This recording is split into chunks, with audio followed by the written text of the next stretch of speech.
Hi, thank you for your question. So my son's food aversion started to become noticeable around the time he was diagnosed as autistic, and that's at 18 months. I vividly remember him eating like such a wide variety of foods, like he'd eat off my plate at dinner time. I remember him eating shrimp. But then around 18 months, he started to have not just preferred foods, but also like preferred like eating utensils like bottles, sippy cups. We don't condone ABA in this house anymore. My son hasn't been in it in a long time, but he was when he started having food aversion. And I was always told if he's hungry enough, he'll eat. If he's thirsty enough, he'll drink. This is absolute bullshit. It's literally been proven not to be true. Individuals with food aversions at times have been shown to literally starve or dehydrate before they take in something that's not a preferred food or drink.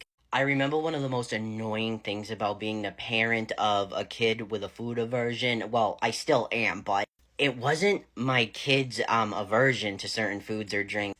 It was people literally thinking that I was so stupid. If I had to hear one more person say, well, have you tried putting oven nuggets into a McDonald's nuggets box and see if he'll eat that? Have you snuck vegetables pureed into his pizza sauce? Oh my god. Fortunately, a place near us that's a feeding therapy center opened up, and they worked a lot with my son on food chaining, but it was very, like, laid back. Like, if he really didn't want to try something, he really didn't have to. But they would just do things like, hey, why don't you pick it up, or put it to your cheek, or whatever. And he did end up, like, trying a lot of new foods, and he broadened his horizons a little bit. Now, like, as you'll see in my videos, what I tend to do is something similar, as I just offer him, like, something that, I know he's probably not gonna eat if it's, like, a healthier food that, I know won't be his preferred food. But even if he just looks at it, even if he just, like, I don't know, like, touches it or anything is okay. And just that exposure has helped because I remember I always used to put a cheese stick on his plate.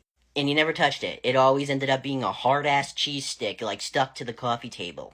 But eventually, he tried it, and he ended up liking it. And then he would go to school every day, and all he would order is a cheese stick. I mean, I packed his lunch, but he'd order a cheese stick from the hot lunch every day. My bill said cheese stick, cheese stick, cheese stick, cheese stick.